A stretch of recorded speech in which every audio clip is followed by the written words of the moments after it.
I was going to read this other Anthony Bourdain memoir because I've read 2 of his memoirs this month, but they were both read by him. Hmm. And this one was published after his death. And so they have a different voice actor reading his quotes. And then the like underwriter, ghostwriter is reading the rest of the book. Mhm. But I don't like the guy they got to read his quotes. Mm. So I'm kind of struggling with it, and we'll see if I decide to stick with it or if I decide to like try and find an ebook version and slowly work my way through the text. I feel like multiple narrators on audiobooks are very hit or miss for me. I have a strong preference for just one narrator.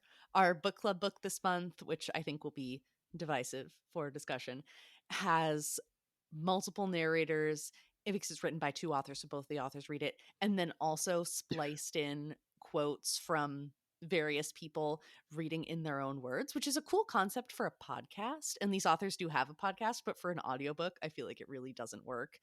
Even when I started the pairing and Casey McQuiston does the little introductory food bits for each chapter, it really just takes me out of it.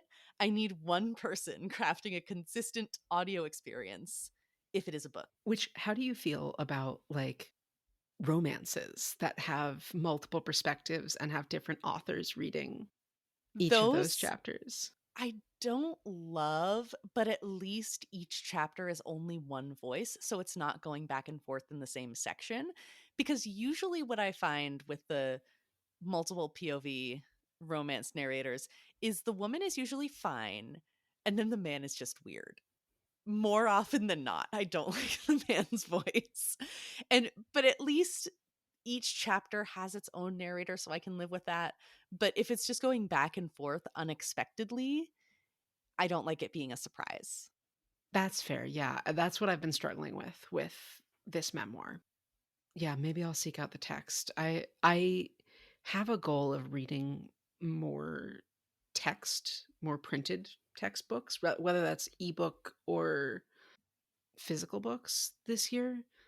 Is, I have a lot of issues with text and it takes me a lot longer to get through books, but I do think for some reads it might be better both for the book and for like my understanding to take it slow.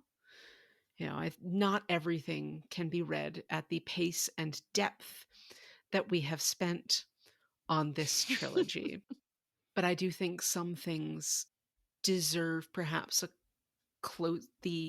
the closer level of focus that's required for me to get through books like that.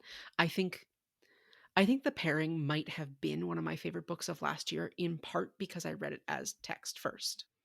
Yeah, I put the physical copy on hold with my library, and I think it's actually ready, so I'll get it on Monday. But yeah, it's kind of hard to describe, but some books I feel like really do work better for me in print.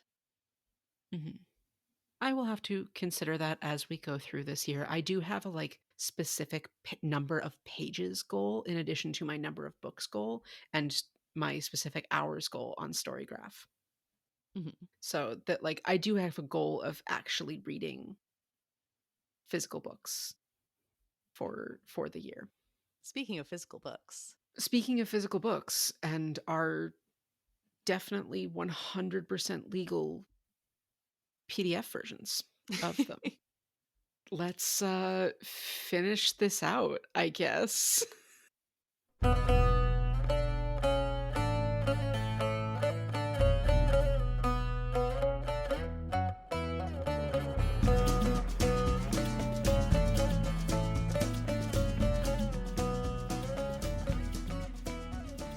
Hello everyone, and welcome back to what should be the final episode of our coverage of the Lord of the Rings books, of the main plot. Anyway, hi, I'm Rin. I read Lord of the Rings as a kid.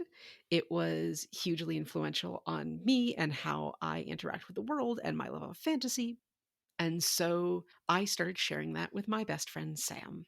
hello, I'm Sam. I'm the other one. You should know that at this point. I am fucking chomping at the bit to just get back into the book. Sorry, I know it's been time for the listener. It's been some amount of time for the listener. It's been 5 minutes for us. So let's get back into it. Sammy, Yes. Okay. hit it. So Saruman did his evil monologue. Whatever. He's stupid. He's annoying. Frodo doesn't want to kill him. Sam does. This is what Frodo has to say.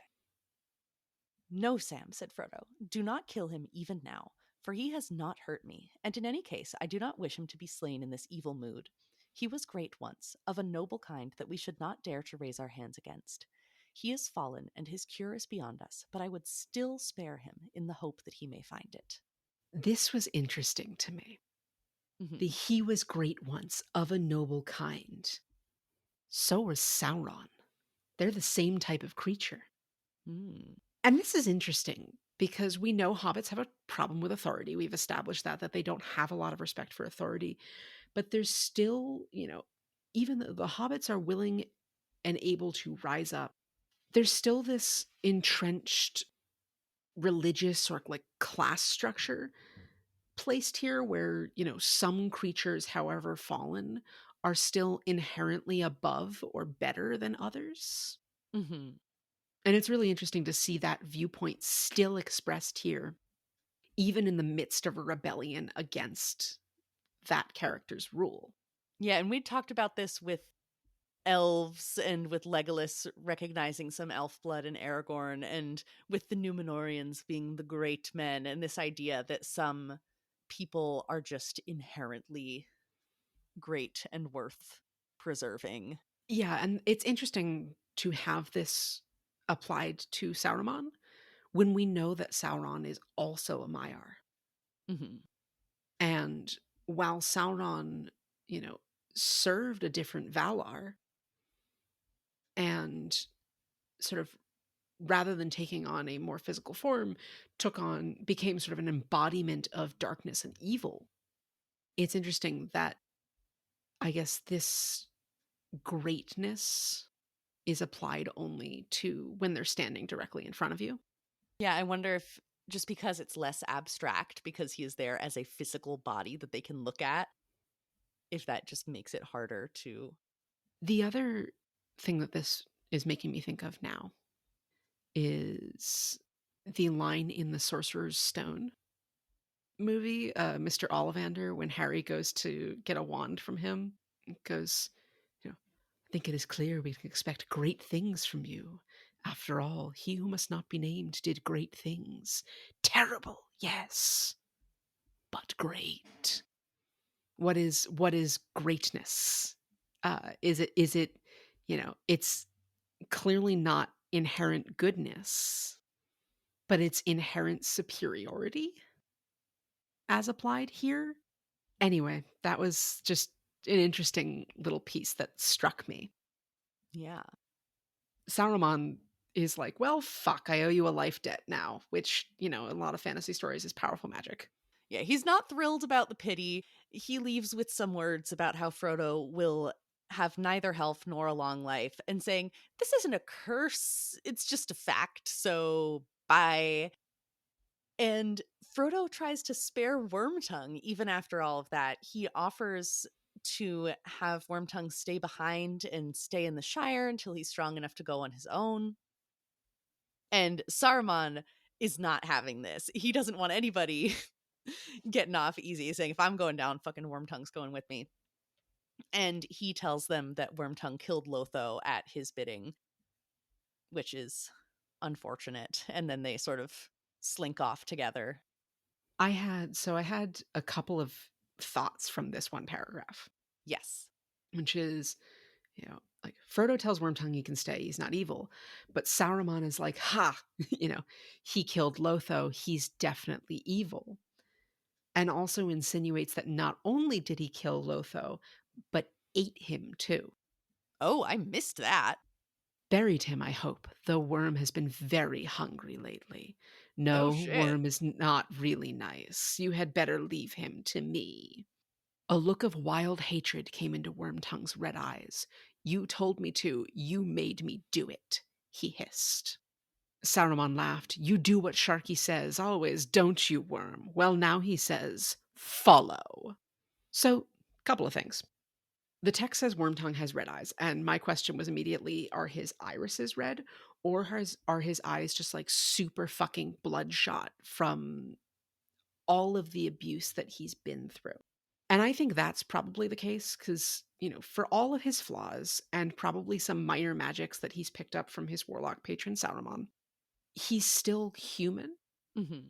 And it sounds as if like he's from Rohan, so he's not even a, you know, greater man like the Mm. Numenorian. And humans are at their core fragile creatures. He has been shattered by this.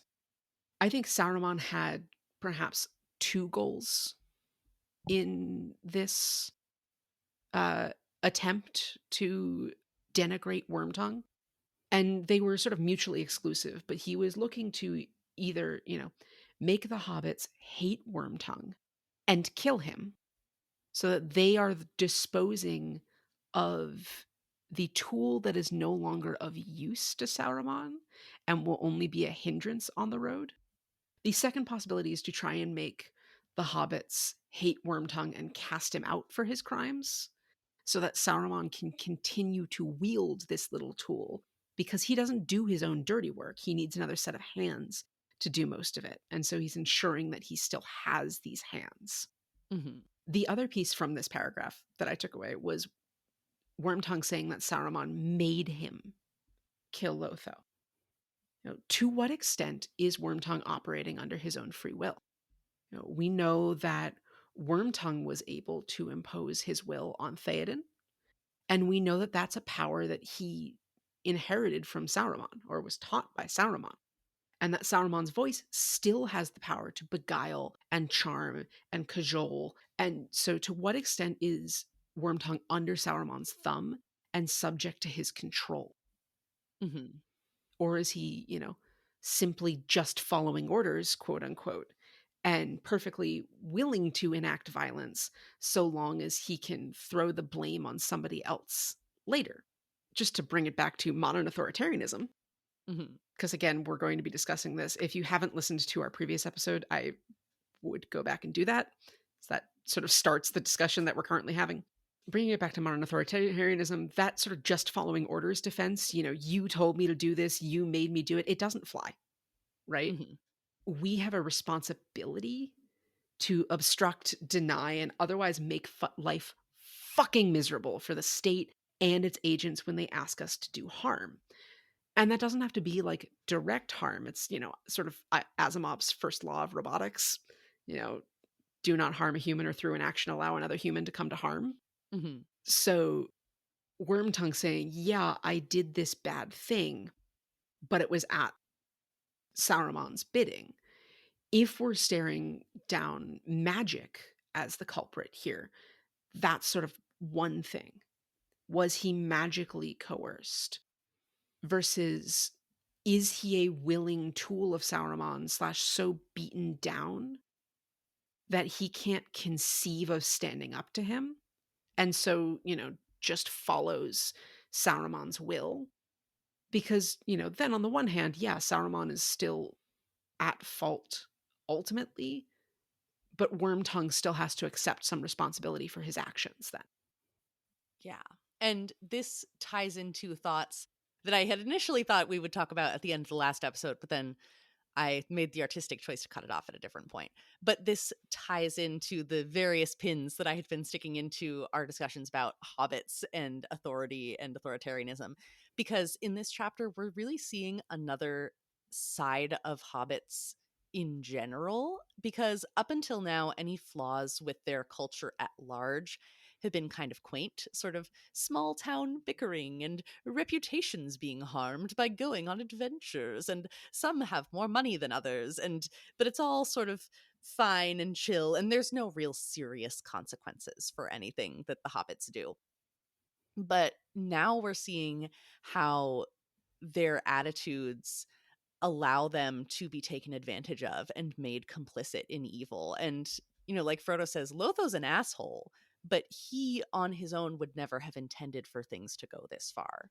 And there are the hobbits who stood up to Lotho and ended up getting taken away and imprisoned, and then the hobbits who are left behind who had to make the choice of, do I openly defy Lotho and Sharky, or do I try to play along as best I can so that I can stay with my family and in my home?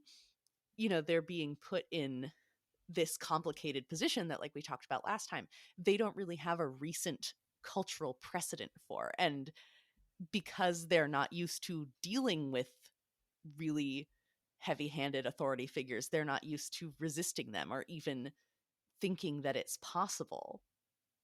So, like, to what degree do we have to hold the hobbits responsible for all of this? To what degree is this just Saruman swooping in and exacting revenge on an easy target? I don't know. I don't have a good answer, but I really like that our perception of hobbits is complicated in this chapter and that they're not like one Yes. dimensional. Well, and then, as we go forward into rebuilding, how will Hobbit society, we don't get this information, but how will Hobbit society treat those who collaborated with the ruffians? How will Hobbit society recover from this? Because, clearly some of the hobbits want to take a retributive justice pathway, Mhm. and some are much more focused on restorative justice and the option to make amends without seeking revenge. It's again, an eye for an eye makes the whole world blind.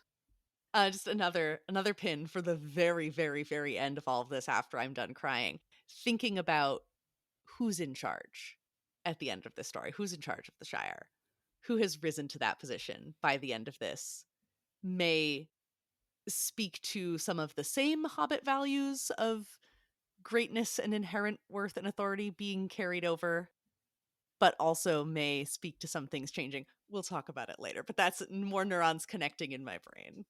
We will. Anyway, after this exchange, Saruman commands Wormtongue to follow him.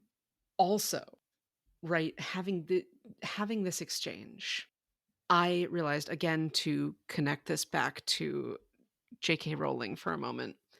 I was like, oh, this is just Voldemort and Wormtail. Like that, this is that exact dynamic. Oh my god, yeah, you're right. And, I will we have a episode planned where we talk about the effects of Tolkien on popular culture. And I will absolutely be talking about how much J.K. Rowling directly lifted from Tolkien in that episode. If we are allowing ourselves to reference that woman and her works, when there was all of like the posted rules everywhere, that reminded, was it the fifth book where Umbridge takes over Hogwarts and there's Yes. like rules everywhere? Yeah. That immediately came into my mind.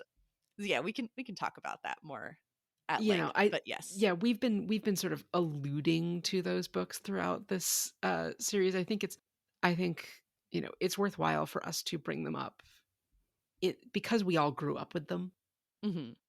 and they had a outsized effect on popular culture. And so if we're thinking about Tolkien's effect on popular culture, I think it's sort of disingenuous to ignore them completely. And I think if anyone has gotten to episode 33 of the main content of The Phantom Apprentice, I think our values and our stance are pretty clear. I'm not really worried about anyone being concerned that we are giving Joanne cultural relevance. I No, think that we're good. I think she deserves to fall into obscurity. Also, like I'm trans. I don't Wow, really? I don't know if that's been obvious from all the times I've said it on the podcast. You may have subtly hinted. Once or twice in episode. Yeah, just do with that one what you will. Anyway, Sauron kicks Wormtongue, and Wormtongue snaps and fucking kills him. And then immediately gets shot by three hobbits and killed himself. And then Saruman's spirit kind of like comes out of his body in a gray mist because he's a Maiar and he can't truly die. And like Sauron being reduced to almost nothing, but you can't truly kill the concept of evil, or Gandalf dying and being sent back, like he can't truly die, but his physical form dissolves basically, Mhm. and his spirit is blown away into nothing visible anymore. Frodo looked down at the body with pity and horror, for as he looked, it seemed that long years of death were suddenly revealed in it, and it shrank, and the shriveled face became rags of skin upon a hideous skull. Lifting up the skirt of the dirty cloak that sprawled beside it, he covered it over and turned away. It's very Gollum and the Ring, very pity this miserable evil wretch. Yeah, Merry hopes this is the last of the capital W war. And Frodo said that it's sad that it fell at the door of Bag End. And I think it was always going to. Yeah? There was simply no way around this. In the allegory applicability category, thinking about Tolkien's military service and his experience returning home to in England that was forever changed, alongside a bunch of soldiers that were forever changed. PTSD was not well understood, but the idea of bringing the war home with you was a concept that he would be familiar with. Mhm. And so I think the fact that the adventure started out from the door on the road, and we get that narrated through the road's poem, I think it was impossible to not end that same journey at the same door on the same road. Yeah, I mean, you got a point. I think I was holding out the very naive hope that the Shire just wouldn't be touched and that it could somehow be immune from all of this, but obviously that was not going to happen. But that's the naive hope of a first-time reader. This is our Frodo Sam dynamic, which is Yep. Which one of Sam, us is Frodo? Which one of us is Sam? you're Sam, obviously. But Sam frequently has a little more hope, and you could say a little more naivete, but he holds on to the hope that good things will happen. Mhm. We saw this in Mordor when sort of he hadn't realized that they weren't making it home. Mhm. And, when he, saw the visions in the Mirror of Galadriel and wanted to flee home, but then didn't and was hoping that those visions would not come to pass. It's just sort of one of his central character traits is a little more hope than Frodo has. Mhm. This is the end of the chapter, and I have some thoughts before we go on, but I also wanted to see if you had thoughts. No, I think my main thoughts were just the ones about Hobbit society and sort of tying up those loose ends from before. So, by all means. So, continuing on with or not Frodo, Tolkien's military history. Mhm. I have a point for the feels. Tolkien had a group of school friends that we've discussed before, the Tea Club and Barovian Society. There were 4 major members and 5 other friends that eventually joined for a total of 9, which just let that one hit for a minute. Mhm. Yep, it's hitting.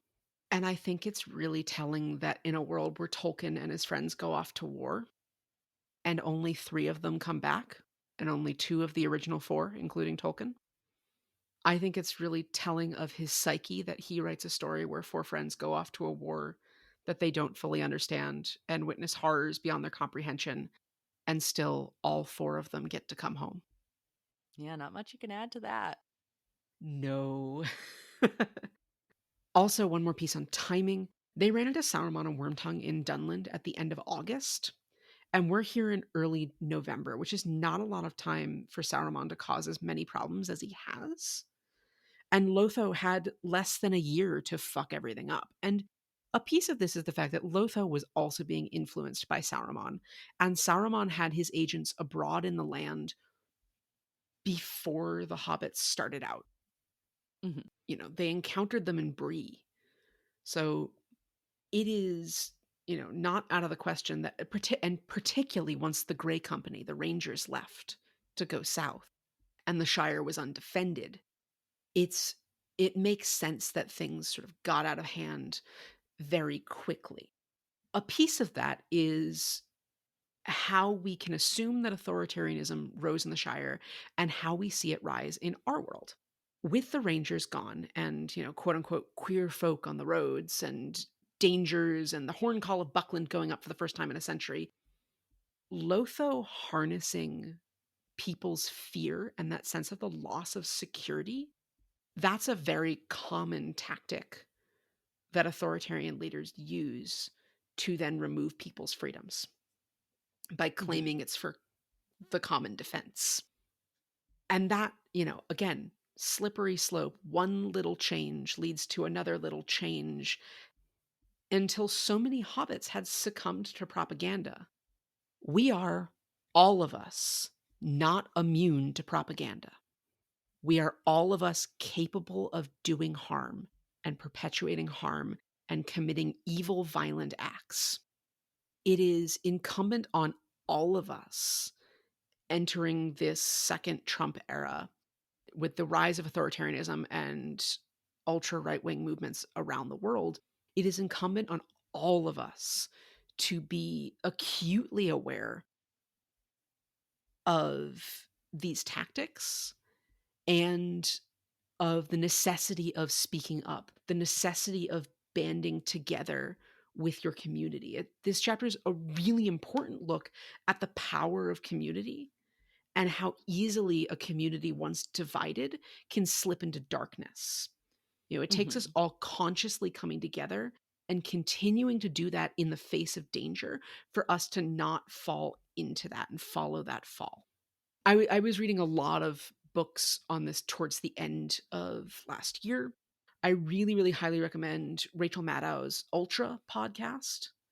I also really highly recommend Sarah Kendzior's books, particularly Hiding in Plain Sight, The Invention of Donald Trump and the Erosion of America. And they knew how a culture of conspiracy keeps America complacent. They are not easy reads. And, for those of us that fall more into the leftist side of things, Sarah Kendzior definitely has a more liberal bent at times. But she's a journalist and researcher who did her PhD on authoritarianism in post-Soviet Central Asia Mhm. and is banned from Uzbekistan Oh, for shit. calling to light government abuses in Uzbekistan following the fall of the Soviet Union. So, she's been studying authoritarian regimes for her entire career and brings that to the table in her books. And I highly recommend those. I'll put the links or titles in the show description. Definitely worth the read. And just, we can't know the horrors that have occurred between when we recorded this and when this was released. And just to mention again, we're recording this the day before Trump's inauguration. So, yeah. Yeah, I was just going to say, to add to that before we wrap up this section, my recommended reading, I remember reading this as an article in college, but now that I'm Googling it, it seems to be a series of videos. So I don't know. But in the last episode, I was talking about my seminar on prison abolition that I was at. And I don't remember if I named it specifically, but No One is Disposable: Everyday Practices of Prison Abolition, by Reina, Gossett, Dean Spade, and Hope Dector, is a 4-part video series basically about prison abolition and the idea that you can't just remove a person from their community without rippling consequences. And I think especially within leftist spaces and the queer community, this is also relevant to some discussions and situations that friends have found themselves in recently. We cannot spend our energy policing each other and alienating each other and picking each other apart. There is a difference between holding people in your community accountable and holding yourself accountable for your actions and their impact on others, and sowing divisiveness when we need to use that energy to stand up to actual threats, besides somebody using a slightly outdated version of a term or expressing themselves in a way that you don't like. I think that we have to be very aware of how we're treating the people that we're supposed to be in coalitions and communities with, because the state, especially the authoritarian state, has a vested interest in us doing their work for them and alienating ourselves and separating ourselves from each other. And that can be difficult and delicate, but it is very much worth thinking about, especially heading into this season in the US. There's a song by Apes of the State called "They Can't Kill Us All," and one of the lyrics in the ending couple of verses is, "'Cause if we hate cops, we can't act like them." Mm, And if you fuck up, I'll still be your friend. We used to be outlaws. What's a human without flaws? We can handle our business without their bullshit. We need all of us to fight all of them. Their system is dependent on complacency, consumption, and unmet needs. mm. They use the police to do their bidding to keep us divided and keep us from seeing that freedom in the streets starts with unity, and not needing police starts with you and me. Hell yeah. So I highly recommend that. I highly recommend, again, some other thoughts on prison abolition. Angela Davis has a lot of books on that. I still have to read a couple of her books on prison abolition. Maybe we can put a reading list in the show notes for Absolutely. people. So I don't even think we've started talking about the Grey Havens yet. No, we haven't, but I don't. Yeah, just as we finish up this chapter, just take care of each other and yourselves, and let's not have to get to a point where we are scouring the Shire. Work with your communities. Be in your communities when you can be.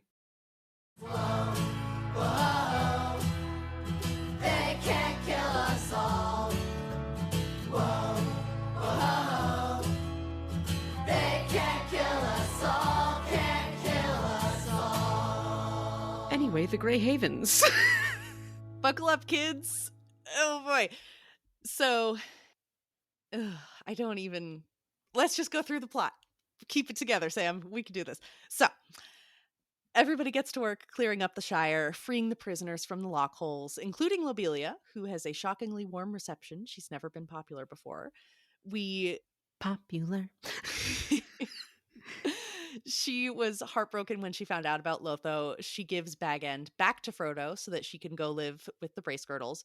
And she dies a year later and surprisingly leaves all of her possessions and Lotho's to Frodo for the aid of hobbits left homeless in the Troubles. So the feud was ended, which is kind of nice. Glad to see some growth from Lobelia. I did see the line "the feud was ended," and I said, in two ways.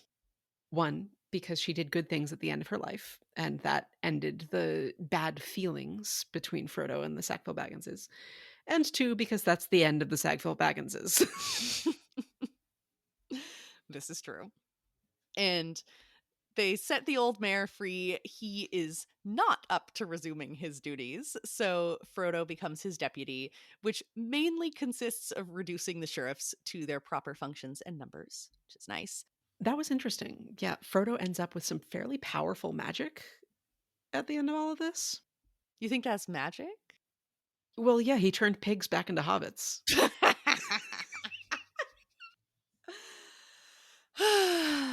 That's a good one. You're very clever. Merry and Pippin hunt down the last of the ruffians. By the time Yule runs around, they have taken down everything that was built by Sharky and his men, and the bricks from those structures are used to repair the old hobbit holes and make them livable, which I thought was really nice. They find the stores of beer and food that had been hidden away. Bag End and Bagshot Row are restored, and speaking of names of cities and names of towns, there's a lot of discussion about what to name the new row that they build. And there's a couple options thrown out, but in sensible Hobbit fashion, they just call it New Row, which I like. And also, in the grand tradition of hobbits being stone fucking cold, it's also referred to as Sharky's End. And I'm just sort of breezing through all these points because the narrative breezes through them. Mhm. And we get back into more detailed events with Sam, who was very upset about the trees, which Saruman had commanded they all be cut down because, of course, he did. We know how he feels about trees. I would love for Treebeard to catch wind of this and see if he has any feelings on the matter. Um, but Sam is being sad about the trees, understandably, and he remembers Galadriel's gift. And so he plants saplings everywhere. And, if he pays a little special attention to his neighborhood, nobody blames him. And he gives each tree a little grain of the soil from the box. And it also turns out that there's a little silver nut in there, which I don't know if we had known previously, but Sam plants it with the last of the soil where the party tree had once been. And it's a Malorn, which I originally thought was maybe one of the white Gondor trees, but that's a different thing. We talked about them before, though. What was it? Yes. The Malorn are the famous trees of Lothlorien, the silver bark with the golden leaves. Oh, okay. Yeah. He also, he buried the silver nut in the party field and cast a bunch of the dust over at the 3 farthing stone, so it went Mhm. where in the Shire it would. Yeah. It's very sweet. Apparently 1420, as the year changes in the Shire, was a glorious year, and 1420 becomes shorthand for good beer. Mhm. That was a proper 1420 it was, apparently, for like a really good drink. But apparently, all the children born or begotten that year were strong and had rich golden hair that had before been rare among hobbits. Couple of things Mhm. that made me think of. I know I'm Yes. like harping in on like singular sentences here, That's fine. but Go for it. This is our victory lap for this book. Well, the victory lap will be the next episode we do, but it's fine. It's the last stage of our journey. Go for it. thing one, we haven't had too many descriptions of elf hair, but we have had like blonde or silver mentioned, and they're often portrayed in art with light hair. So my question is that not genetics? Is that the result of literally something in the water? Mm. What elf magic is making hobbit kids blonde? The chemicals in the water. Two, the story tells us that a lot of kids that year were born. There were a lot of kids born that year, which makes sense. They're basically the boomers of the Shire. Mhm. Hobbits happy that the troubles are over and now finally eating properly and just fucking nonstop. I love that for them. Thing three, which relates, the line is born or begotten. And I was like, wait a minute, isn't that the same thing? No. Begotten means, quote, to bring a child into existence by the process of reproduction. So I can understand this as born or conceived that year, which is Mhm. interesting. At what point in pregnancy does the elf magic of the soil affect the fetus? Because if there were hobbits pregnant with children during the Troubles, but those children were born in 1420 and were still as hale and blonde as those that were conceived in 1420, Mm. also, how long is hobbit gestation? How far does this trend go into 1421? If it's a 9-month gestation period, like in humans, 9 to 10 months, is it like, do you end up having babies in September of 1421 that are still like blonde and super healthy? I have questions. Yeah, that's all good fucking points. I also was like, wait, born or begotten, is there a separate path to existence for hobbits that does not include being born? Are they created out of earth or something like a golem? I was thinking about like the Cabbage Patch Kids and that they just kind of sprout up from a garden. Yeah, But that too. the line that I had written in my notes was 1420 in the Shire is an incredible year. All the children are beautiful. Harvests are plentiful. No one gets sick. The weed fucking rips and the ale is amazing. Yeah, Tolkien 1420 does plays it. also, yeah, Tolkien says the yield of, quote, leaf, unquote, was astonishing. And Mm. to our modern usage of quotations to describe innuendo or sarcasm or metaphor, it looks as if he's just being like, it's weed, guys. Yeah. It's weed. Come on, we all know it's weed. But he's using it to refer to like shorthand for Mhm. pipe. Sam ends up living at the Cottons with Frodo. Mm-hmm. This is where the polyamorous relationship we'll discuss later is established. Yes. And then goes to live at number 3 New Row with the gaffer. While also traveling around doing forestry work, he misses Frodo being ill in March, and Frodo doesn't tell him about it. Mm-hmm. Which makes sense, though. It's the 1-year anniversary of the destruction of the ring. Bag End eventually gets restored and asks Sam to move in with him. Sam is hesitant, and Frodo says, like, you don't have to. It's okay. But if you're worried about your dad, he's got a lady friend. He'll be well looked after by Widow Rumble. Oh, I missed that. Good for you, Gaffer Gamgee. Go get Let's it. Widow go. Rumble. Something's rumbling, all right. But Sam is like, no, it's not that. It's I want to get married to Rosie. She's getting impatient with me, basically. Mm-hmm. And Frodo's like, sweet, get married, move in. Quote, there's room enough in Bag End for as big a family as you could wish for. There is no non-polyamorous explanation for this. Uh-huh. Uh-huh. And he's just totally chill. He says, but my dear Sam, how easy. Get married as soon as you can and then move in with Rosie. Like, obviously. And they'd previously, all 3 of them had been living together at the Cottons.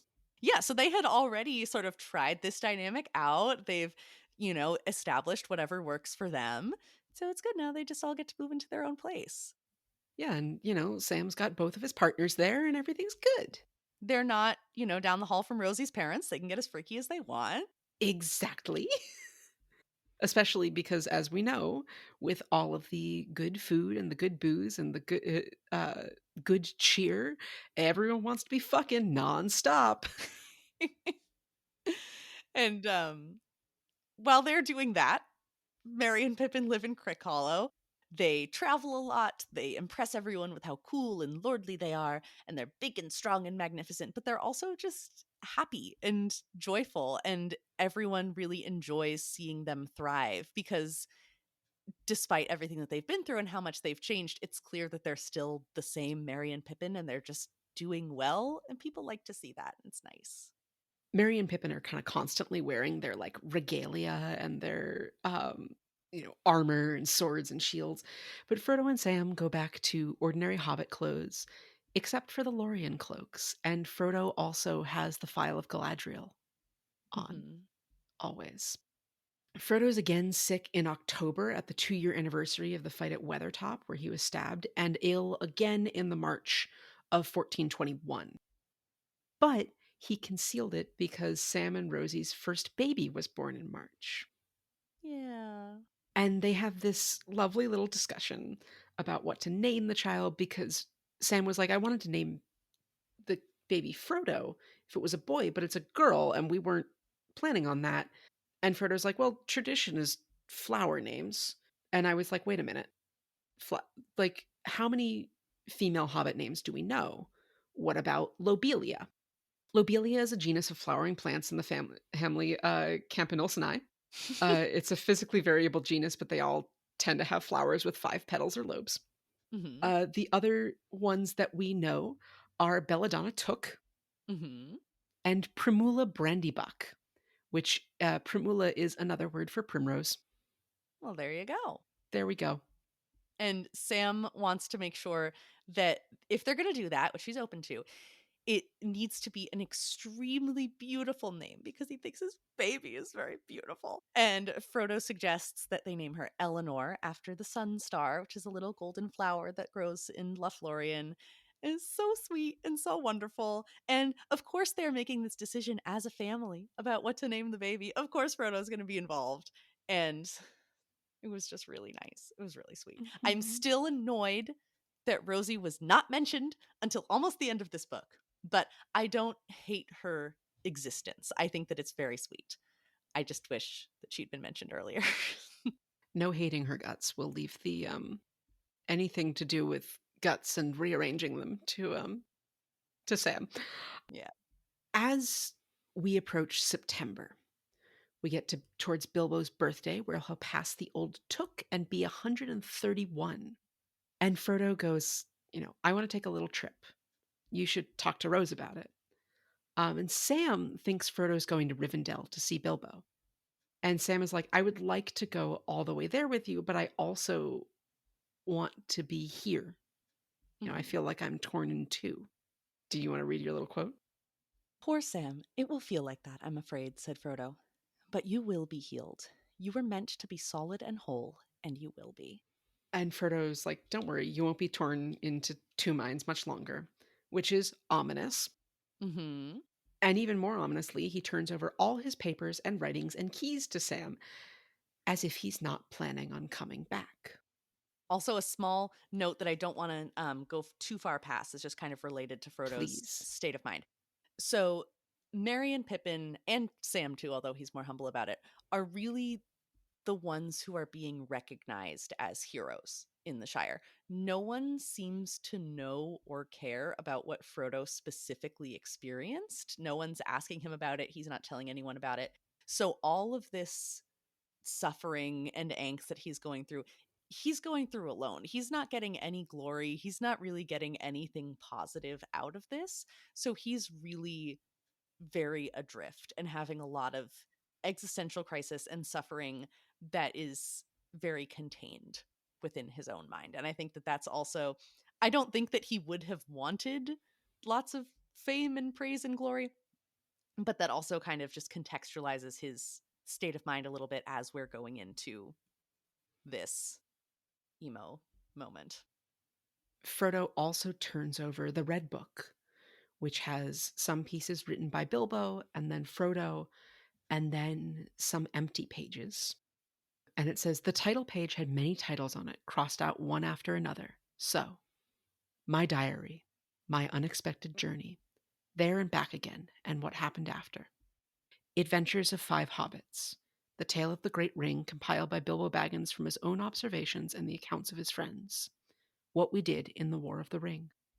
Here Bilbo's hand ended, and Frodo had written, The Downfall of the Lord of the Rings and the Return of the King, as seen by the little people, being the memoirs of Bilbo and Frodo of the Shire, supplemented by the accounts of their friends and the learning of the wise, together with extracts from books of lore translated by Bilbo in Rivendell, which is a colossally long title.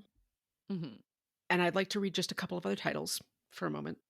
Travels into several remote nations of the world in 4 parts by Lemuel Gulliver, first a surgeon and then a captain of several ships. Or Gulliver's Travels by Jonathan Swift. Oh my God.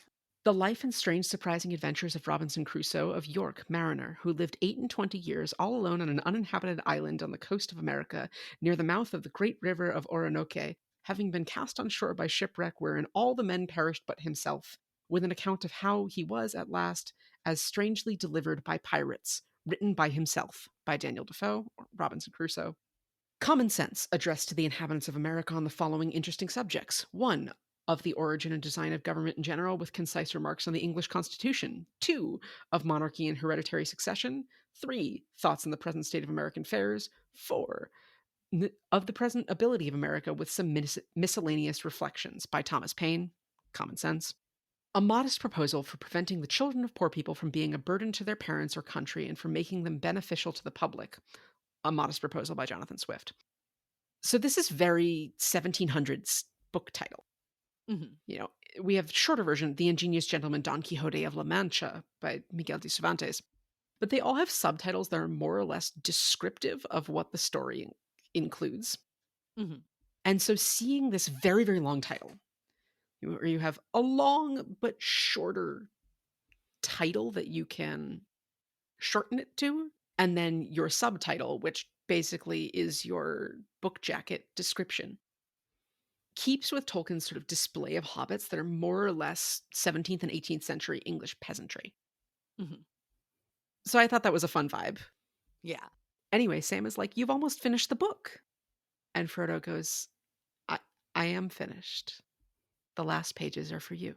This was around the point where Podcast Sam had to take a break writing my notes because I was not ready to look at the end of this book again. And I was texting you about it and crying my laptop was closed. I was crying real actual tears just thinking about this part. And we haven't even gotten to the actually sad stuff yet. So this is where my emotions just get real real fucky. But I cope with humor.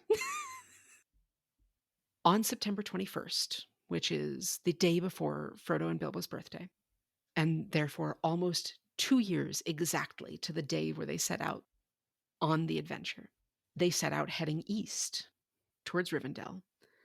And Sam points out the tree that Frodo hid behind when the Black Rider showed up. And Frodo is singing to himself another verse of Roads. still round the corner there may wait a new road or a secret gate. And though I have oft passed them by, a day will come at last when I shall take the hidden paths that run west of the moon, east of the sun. And as they sing this one, we have an answering song from the elves. A Elbereth Gilthoniel, Silveren Penel Muriel, Omenel Aglar Elenath, Gilthoniel a Elbereth. We still remember, we who dwell in this far land beneath the trees, the starlight on the western seas. And Gildor, the elf they met way back in the beginning when they set out, is back with Elrond and Galadriel, who both have elf rings, Vilya and Nenya. And I had to pose the question of why did they not reveal that they had rings before, that they were wielders of rings? Didn't we talk about Nenya before? Maybe, but it was Nenya business. Anyway, Bilbo's also there, napping on his pony, Mhm. and then wakes up and basically goes, I'm old, motherfuckers. I did it. I am older than the old took. Hell yeah. And now I think I am quite ready to go on another journey. Are you coming? And Frodo says, yes. Sam didn't quite realize that Frodo was leaving. Again, he had hope. It's like, I thought you were going to stay and enjoy the Shire. And the unspoken bit here is with me. I thought you were going to stay and enjoy it with me. And Frodo is like, the PTSD is too bad. But I have been too deeply hurt, Sam. I tried to save the Shire, and it has been saved, but not for me. It must often be so, Sam, when things are in danger. Someone has to give them up, lose them, so that others may keep them. But you are my heir. All that I had and might have had, I leave to you. And Frodo prophesies some of Sam's kids' names and prophecies that Sam will also be mayor. And the appendixes talk about what happens after. Mhm. But Frodo prophesies 1, 2, 3, 4, 5 names past Eleanor for 6 kids total. Sam and Rosie in total have 13 children Woof, Rosie's a champ. by the names of Eleanor, Frodo, Rose, Mary, Pippin, Goldilocks, Hamfast, Daisy, Primrose, Bilbo, Ruby, Robin, and Tolman. Goldilocks will marry Faramir Took, Pippin's son. Oh my god. Will Sam name his kids that because of Frodo's prophecy or in spite of Frodo's prophecy? Who knows? Anyway, after the prophecy, he basically says that, like, not only is Sam his heir to his physical fortune and to Bag End, but he is also heir to the telling of the story. Mhm. And it's mentioned earlier that Sam is kind of upset that Frodo is not getting the recognition that he thinks he deserves. And I think Frodo sort of acknowledges here that it is important for Sam to record and spread the story so that this is not forgotten, that the sacrifices that were made are not forgotten. Mhm. Anyway, they change directions and ride west to the Havens. And I had a line from that they were filled with a sadness that was yet blessed and without bitterness, which was heartbreaking and sad, but also, especially the without bitterness, I'd be pretty fucking bitter in that situation. So good for them. I'm glad that they're able to be mature about it, because that's a big bomb to drop. Mm-hmm. They're met at the Haydens by Sir Dan the shipwright, which I, this whole time, had been thinking of as Sir Dan, like SIR Dan, the human name, because I hadn't really seen it written out before this point. I know we talked about Sir Dan the shipwright, but I think that was something you had brought up. But yeah, I was wrong. It's Cirdan, which makes sense. That's an elf name. Yes. With the rest of the legendarium in mind, this is again another instance of being like, oh fuck, there's a god on our page. This is another like, and then King Arthur was there, and suddenly Hercules showed up. Et subito, Zeus.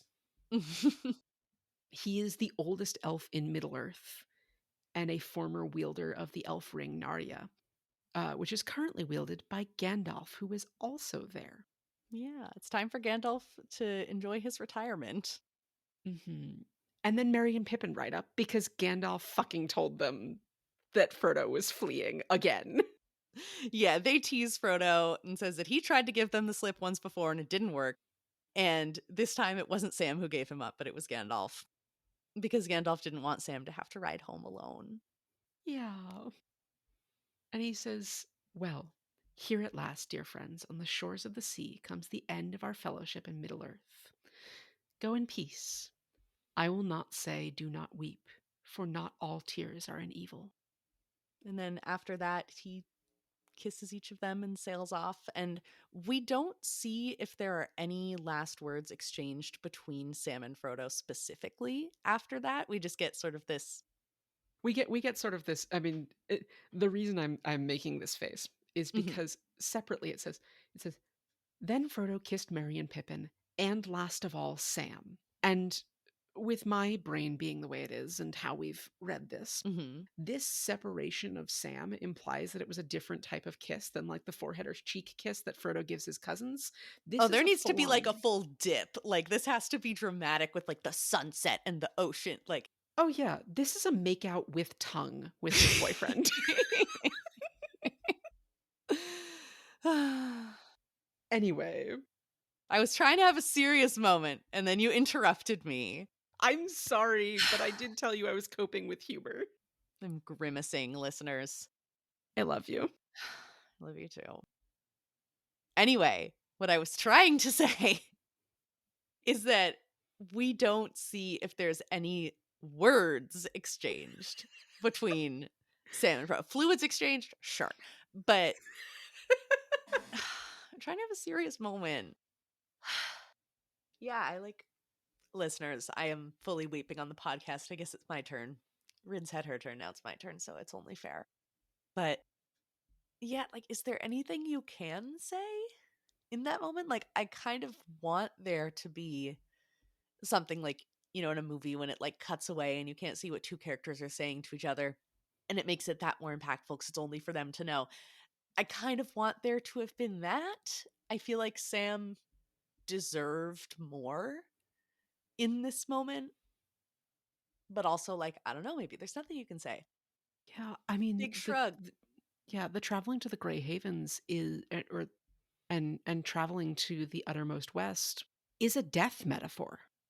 It's, you know, yes, it's traveling to a heaven-like realm of eternal peace, but it is still, you know, not simply giving them up to travel to another continent in the days when you likely would never see them again. It's giving them up to what amounts to interdimensional travel, to moving to an afterlife.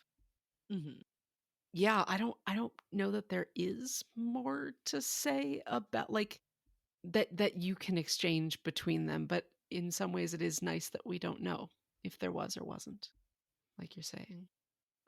There's some description of Frodo when as they sail away, passing through the night, through a rainstorm that parts like a curtain of glass, and he beheld white shores and beyond them a far green country under a swift sunrise.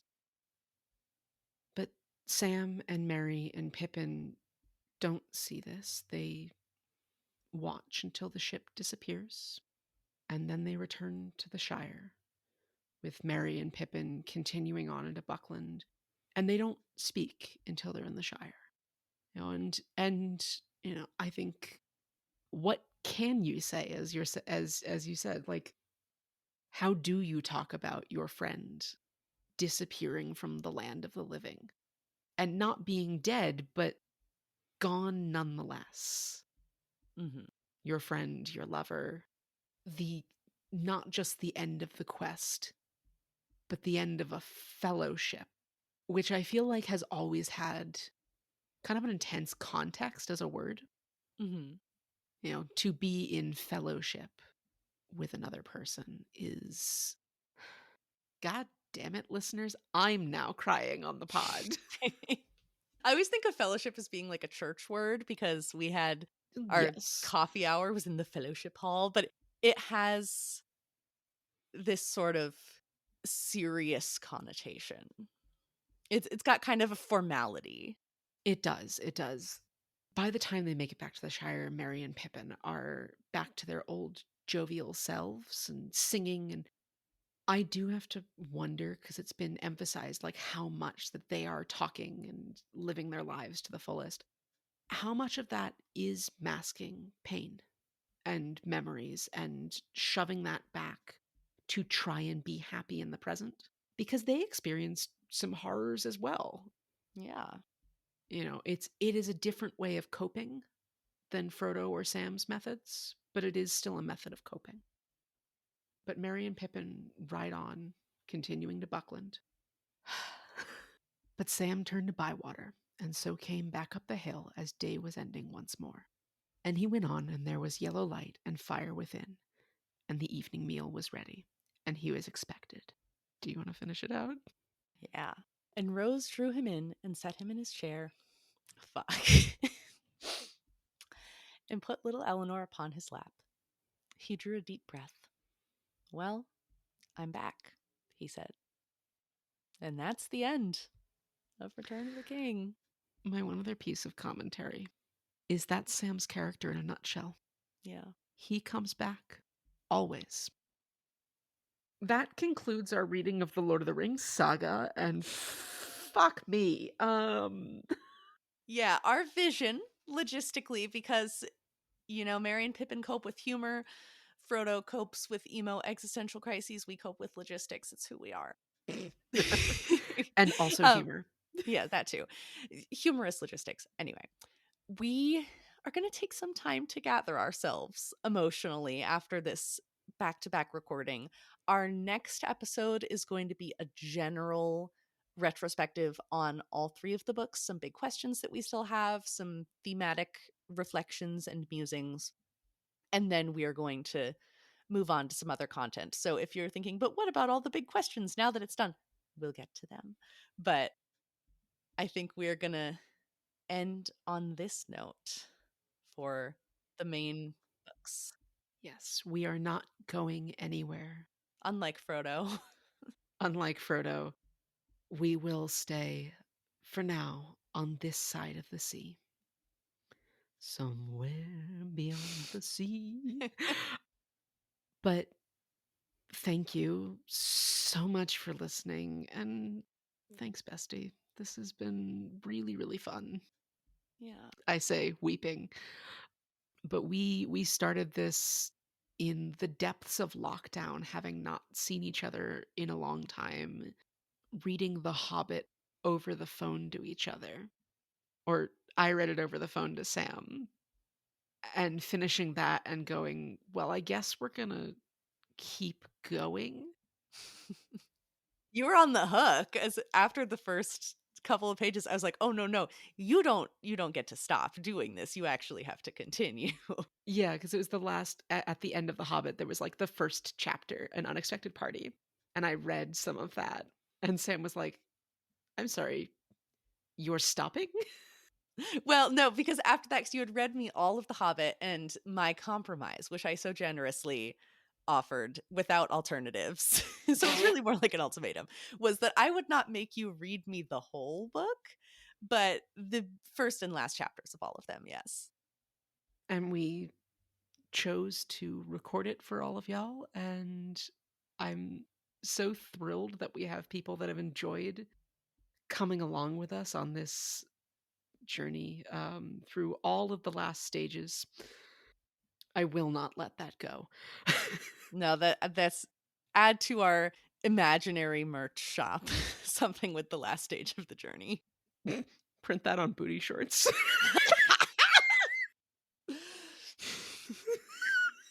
start of a new journey, if you're lucky.